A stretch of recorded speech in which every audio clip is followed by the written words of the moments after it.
So welcome guys. आज के इस लेक्चर में हम डिस्कस करने जा रहे हैं impairment loss versus depreciation. USCMA में काफी क्वेश्चन थ्योरी के, न्यूमेरिकल के और एज ए क्वेश्चन भी इस टॉपिक से आने के बहुत ज्यादा चांसेस है।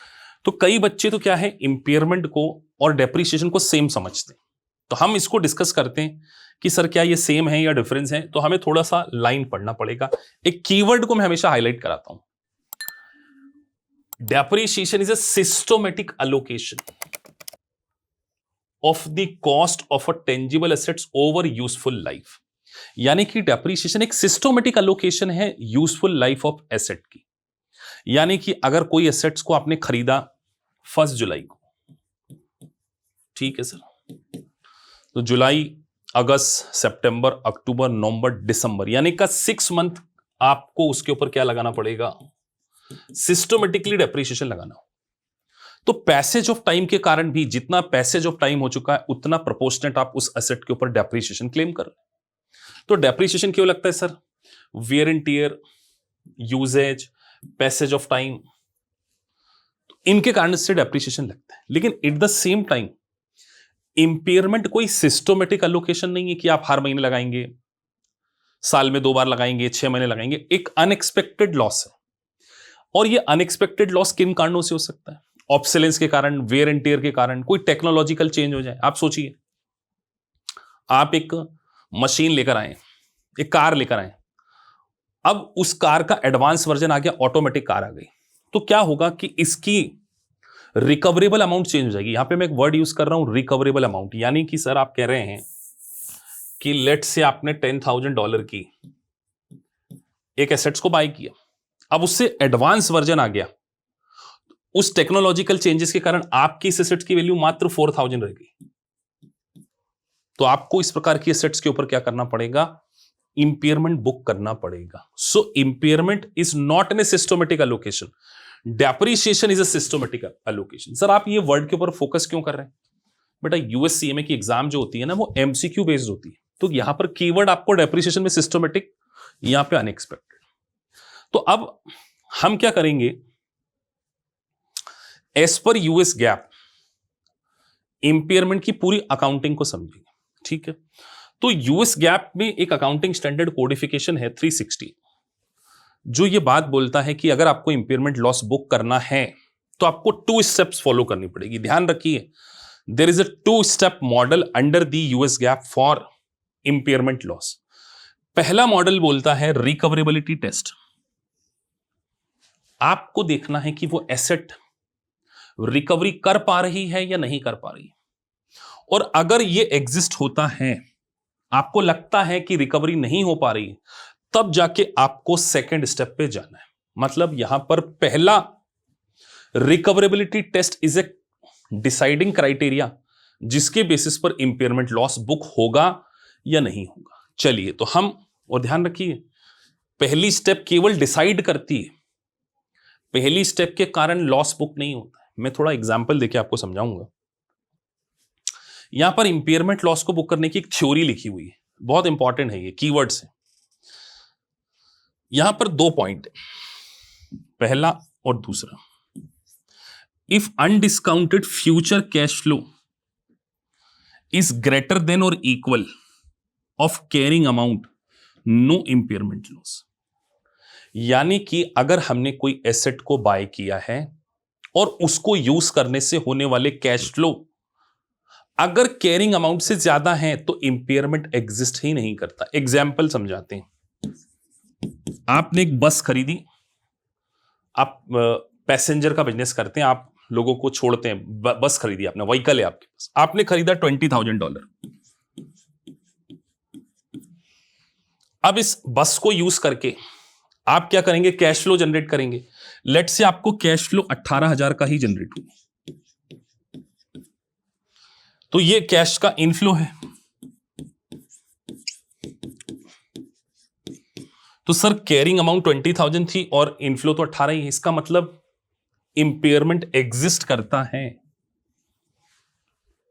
पहली स्टेप में आपको केवल यह पता चलेगा कि इंपेयरमेंट एग्जिस्ट करता है या नहीं करता है।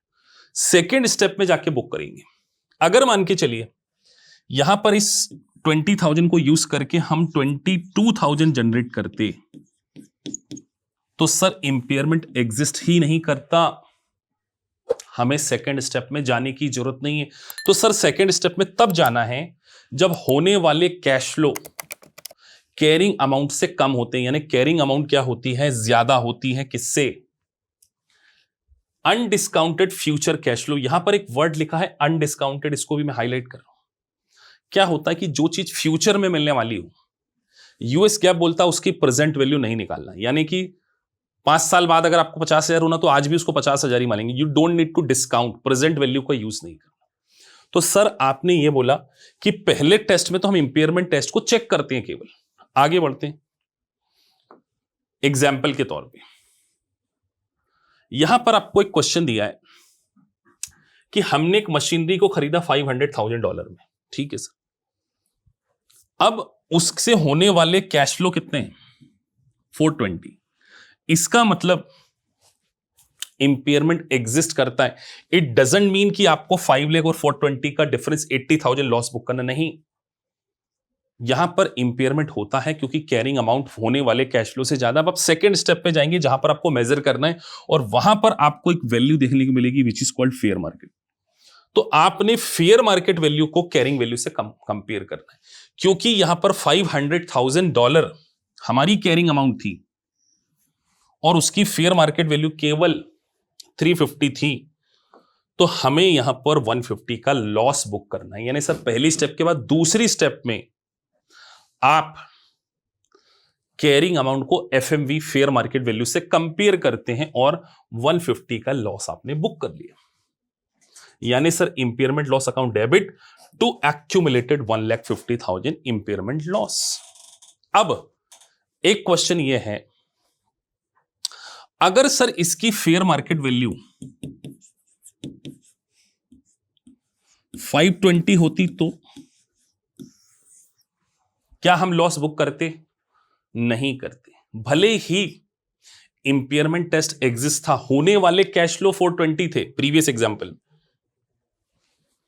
लेकिन क्योंकि मैंने यहां पे सिचुएशन चेंज कर दी, अगर 520 एफएमवी है, लॉस बुक नहीं है। लॉस हमेशा सेकंड स्टेप में जाकर ही होता है, यही बात आपको ध्यान रखनी है। तो एक बार लॉस हो गया, हमारे इस एग्जांपल में 350 - 5 1,50,000 का लॉस बुक कर लिया। अब एक गोल्डन पॉइंट में आपको समझाने जा रहा हूं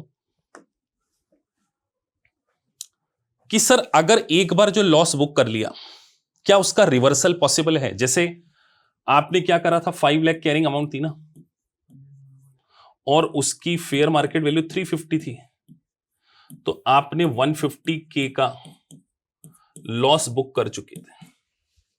अब फ्यूचर में अगर ये 350 की कीमत, मान के चलो कोई एसेट इस प्रकार की है, उसकी फेयर मार्केट वैल्यू 6 लाख हो जाए, ये 6 लाख, क्या हमें लॉस को रिवर्स करना है, क्या लॉस रिवर्सल पॉसिबल है, एब्सोल्युटली नॉट।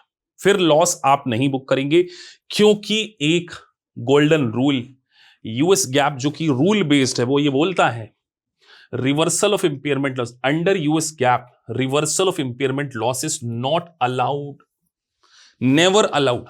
ये एमसीक्यू का पॉइंट है कि एक बार यूएस गैप के अकॉर्डिंग अगर इंपेयरमेंट लॉस बुक कर लिया, फ्यूचर में वैल्यू चेंज होने के बावजूद हम रिवर्स नहीं करते, वो उसका न्यू बेसिस हो जाता है। देखो यहां लिखा है न्यू कॉस्ट बेसिस, यानी कि सर आप ये कहना चाह रहे हो भले ही वैल्यू 6 लाख हो गई, क्योंकि 150 के लॉस को बुक करने के बाद ये 350 क्या कहलाएगा, न्यू बेसिस कहलाएगा, और आने वाले समय में हम इसी के ऊपर डेप्रिसिएशन बुक करेंगे। तो लेट से इसकी लाइफ अगर 2 साल है तो 2 से डिवाइड करके 175 आएगा, 350 का आधा कितना हो गया, 25 से है ना, 175 हम फ्यूचर में क्या करेंगे, डेप्रिसिएशन बुक करेंगे, यानी this is the new cost basis.